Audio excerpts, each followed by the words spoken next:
Kamis pagi 9 September 2021 menjadi hari yang mendebarkan bagi Kapten Adi Budi, tes pilot PT Dirgantara Indonesia. Pagi itu, untuk pertama kalinya Kapten Adi melakukan uji terbang dengan bahan bakar terbarukan, Bioaftur buatan Indonesia. Uji terbang dilakukan oleh pesawat uji CN235 milik PT Dirgantara Indonesia.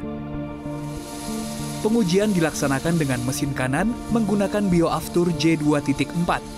Sementara mesin kiri menggunakan aftur biasa. Setelah persiapan selesai, pesawat dengan kode Flying Testbed berhasil lepas landas dari Bandara Hussein Sastranegara Bandung tanpa mengalami kendala. Tadi kita sudah melaksanakan tes dengan menggunakan Bioaftur.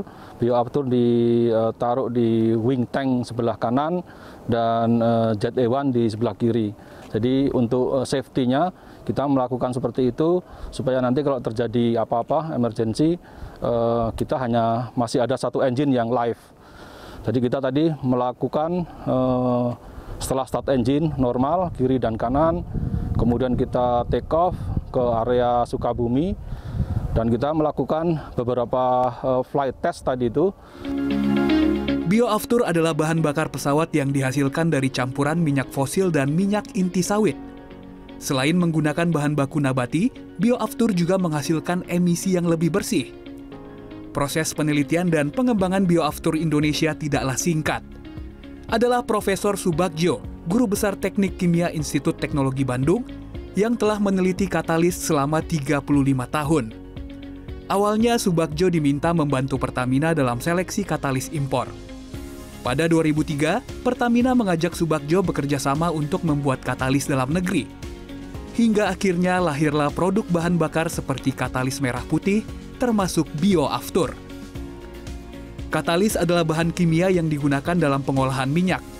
Sebelumnya, ketergantungan Indonesia akan katalis impor diperkirakan mencapai 500 juta dolar Amerika per tahun.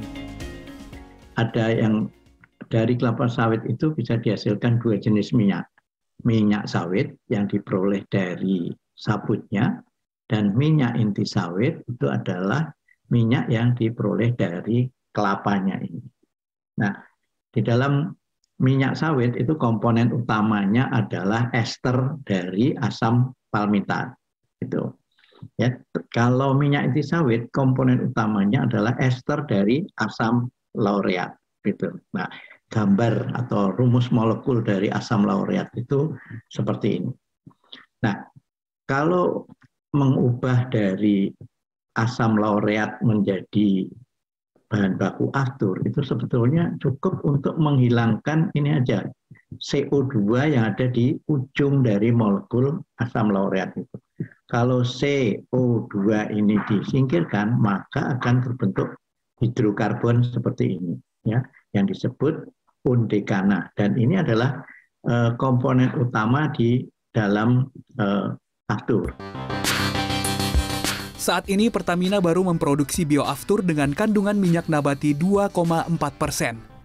Dalam seremoni keberhasilan uji terbang pesawat CN235 menggunakan Bioaftur, Pertamina menyatakan kesiapan untuk memproduksi Bioaftur secara komersial.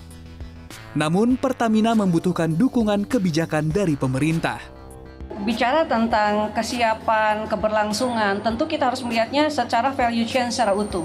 Karena ini ada bahan baku yang tidak dikontrol oleh Pertamina, yaitu adalah CPO. Namun di sini dengan komitmen dari pemerintah dan juga industri CPO, kita berharap ini ada suatu kebijakan yang utuh dari hulu ke hilir.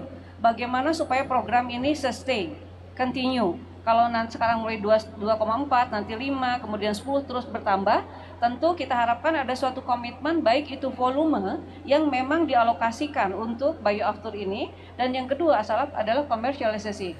Sesuai dengan Peraturan Menteri ESDM Nomor 12 Tahun 2015, kandungan bahan nabati pada bahan bakar aftur harus ditingkatkan menjadi 5% pada 2025. Danang Wisanggeni, Lastonga Pebro, Jakarta.